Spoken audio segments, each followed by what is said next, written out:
Pain has a face. Allow me to show it to you.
This Friday, Are you the new tenant?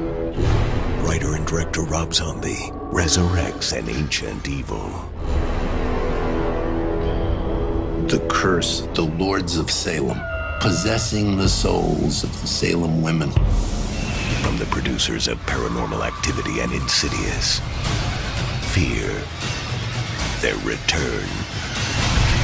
The Lords of Salem, rated R. What's up, everybody? Welcome to the Death Twitch Horror Review here on Effin' Ingenious. I'm Eric Harrison, but you already knew that. So I figured, you know what? Let's do us a little Rob Zombie marathon. I'm going to review all the movies of his that I have not already touched, which would be Halloween's 1 and 2. Did those in the Halloween franchise review. Go check that out after this. In the meantime, in no particular order, coming up first, The Lords of Salem, 2013. So, here's the part where it's going to be a little bit hard for me, because it's plot time. So I gotta explain the plot of this fucking movie. Wish me luck. So, the plot of The Lords of Salem is about a female DJ, played by Sheri Moon Zombie, who lives in modern-day Salem, Massachusetts. Can't pronounce that word. And she's apparently targeted by a group, or like a coven of witches, to bear the child, the Antichrist, on Earth. Something along those lines.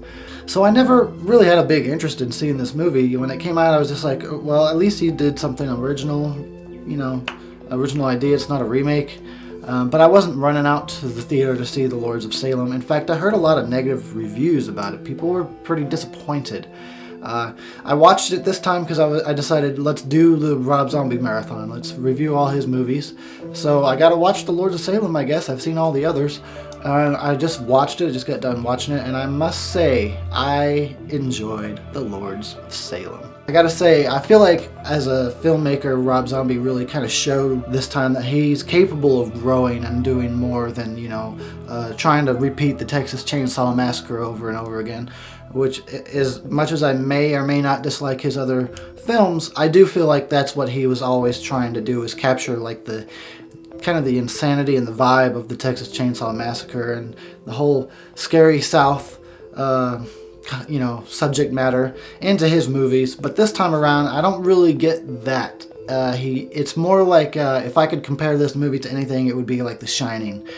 I like that he uses a lot of imagery and just the framing, the colors. I really dig the symbolism and the imagery of the movie. That's the kind of stuff I actually really like. I feel like he's telling the story this time with, you know, the images in front of the camera, instead of in some of the movies, specifically the Halloween remake, where it was very simplified and everything was kind of just handed to the audience, like beating them over the head with, you know, this is what this scene means and this is why it's like that. But this time it's more like he just throws a bunch of images up there and you gotta make sense of it yourself in a way. And I like that. It challenges the audience to engage with the film that they're watching, instead of just being told what they're supposed to feel or what they're supposed to take out of every scene. So that's cool. movie was made on a budget of $1.5 million. I'm really shocked when I found that out. It looks like it a lot more. He really got his money's worth into this movie. Looks fantastic. I love the framing. He keeps the camera movement to a minimum, but when it moves, you feel like there's meaning to it. Yeah, the set designs are all very good. I'm assuming, sorry if I got this wrong, but I'm assuming it was filmed in Salem, and they really made the place look great. Very gothic and kind of gloomy, but really looks pretty cool. Fits the tone of the movie. Sheri Moon Zombie, I feel like I have criticized her acting in the past. This time I feel like she's getting better. It's like she's getting there. There's a few times where the acting was a little like, ooh. But for the most part, she did a pretty good job. I really like the scenes when, in the beginning, when she's in the DJ booth with her fellow DJs, you know, cracking up and just having fun. It seemed like, I feel like that looked really natural. The latter half of the movie, she's mostly just sitting around or standing around looking sick, like she doesn't feel good. So, doesn't take a whole lot of acting to just be like, ugh. But she's getting better. She's getting there, it seems like. You got other people in this movie. You got a lot of Rob Zombie regulars. Ken Foree, Dee Wallace is in the movie. I was really surprised to find that Meg Foster plays a part in this movie. And if you don't know who Meg Foster is, she was a very well-known actress from, well, she's been doing it a long time, but I know her from the 80s mostly, and some of the 90s too. She was starred in movies like They Live and Masters of the Universe, to name just two. That's all you need is two. Go look her up and find out the rest. But she's the lady with the crazy eyes. So that's cool. I like that he brings in these people like from the old school movies and gives them work again. And they should still be around, still be doing stuff. So anyway, Lords of Salem. I found it to be very mesmerizing. Like I said, I like when there's a use of images and symbolism, and that is very heavily used in this movie. A lot of just the atmosphere and the ambiance going on with these images flashing at you. I really did feel like I was being mesmerized or hypnotized by the movie. I was really shocked to find out John 5 did the music for this movie. That is awesome. I fucking love John 5. The guy kicks ass. I'm gonna give it 3.5 out of 5 stars. I enjoyed it. Pretty cool. Check it out if you dare. Getting hot in here already. Getting hot in here already.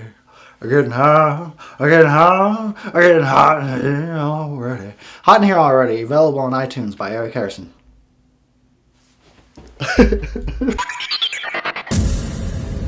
Fucking ingenious.